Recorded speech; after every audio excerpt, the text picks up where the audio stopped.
Hey guys, Caperfin here, your friendly neighborhood priest tank. If you're new to priest tanking, I suggest reading up on my priest tank guide, link in the description below this video.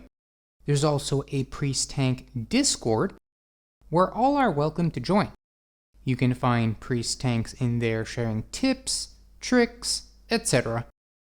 Lastly, you can drop by my priest tank gameplay livestream to see me in action, ask questions, and have discussions with me, or simply just say hi. So, without further ado, let's get started. Yes, there are actually quite a few consumables in Phase 4 for priest tanking. Thornling Seed is one of those consumables. Thornling Seed is obtained from Warpwood pods, which are inside the Dire Maw West dungeon. As of now, based on what we know, the best way to encounter the most pods for a higher chance to get Thornling Seed is by entering in the secret back entrance of Dire Maw West. As you enter through the back entrance, you're greeted with about 4 to 5 pods without really aggroing any of the nearby mobs.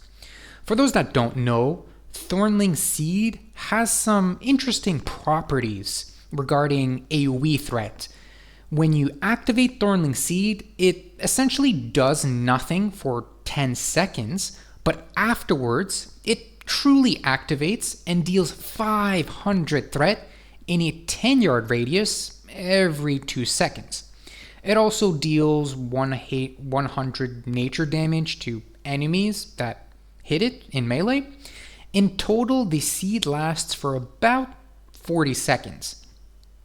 What makes Thornling Seed so good for priest tanking is that if you as a priest tank did not deal enough threat on each individual mob when you pull a pack of mobs, there is a small chance the Thornling Seed does do enough threat to get aggro on a mob you don't have aggro on yet. Essentially, the Thornling Seed will be tanking a mob for you, even if it's just 1 to 2 hits. It's better if the seed tanks those hits instead of you, or worst, your allies. It's especially good when raid AoE tanking.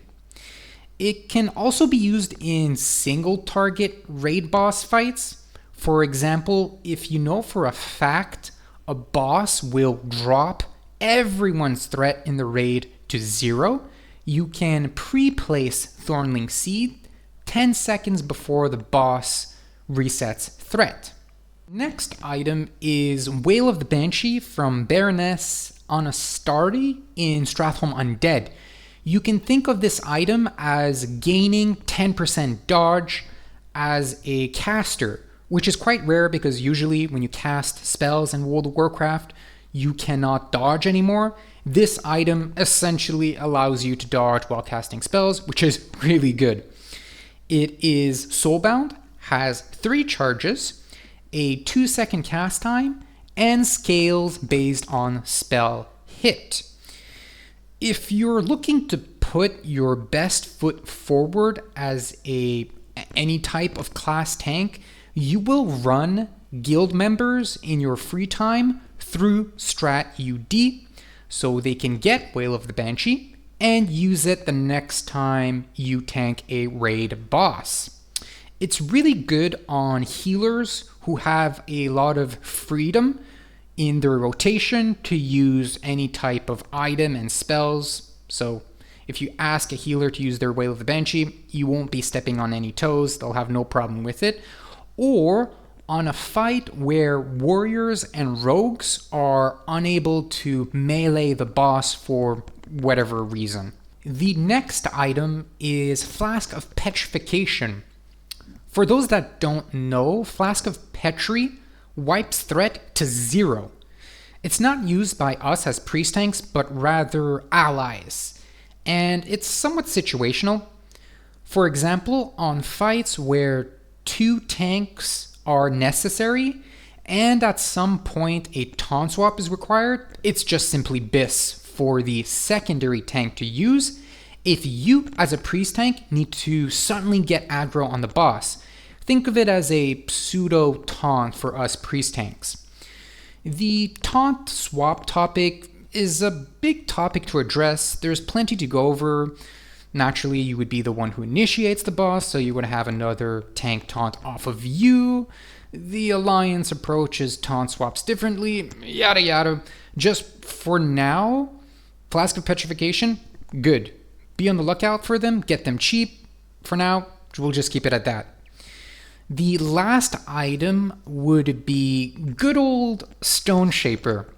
The 1000 armor activation will allow you to perhaps take one extra stack of a boss's physical damage stacking debuff. You just have to make sure beforehand you have enough of a threat lead. There are also tricks to optimize Stone Shaper. For example, make sure Mind Blast and Shadow or Death are on cooldown beforehand. There's actually quite a bit of things you can do, as well as the fact you can still use bombs and oil of immolation while the weapon is active. Also, the weapon's effect can be dispelled either through your restorative potion or someone cleansing you. Bottom line, Stone Shaper BIS, even if it's just for simple dungeon tanking. So for example, if you accidentally pull too much or someone else pulls accidentally, just make sure you gain enough of a threat lead and then pop Stone Shaper and stay in the armor effect for as long as you need to. If you suddenly need to deal more threat, just pop a restorative potion. Stone Shaper basically is just a great emergency tool to use when dealing with random pugs. And based on what we know will be in Phase 4, those I would say are the most notable consumables and items that would normally go under the radar. Yeah. Thanks for watching. Be sure to subscribe to be notified of more Priest Tank videos. Join the Priest Tank Discord to chat with other fellow Priest Tanks. If you have any questions about Priest Tanking, don't be shy. You can find me on my Priest Tank gameplay livestream. Link in the description of this video. Anyway, that's it for me. Thanks for watching, and I'll catch you guys next time.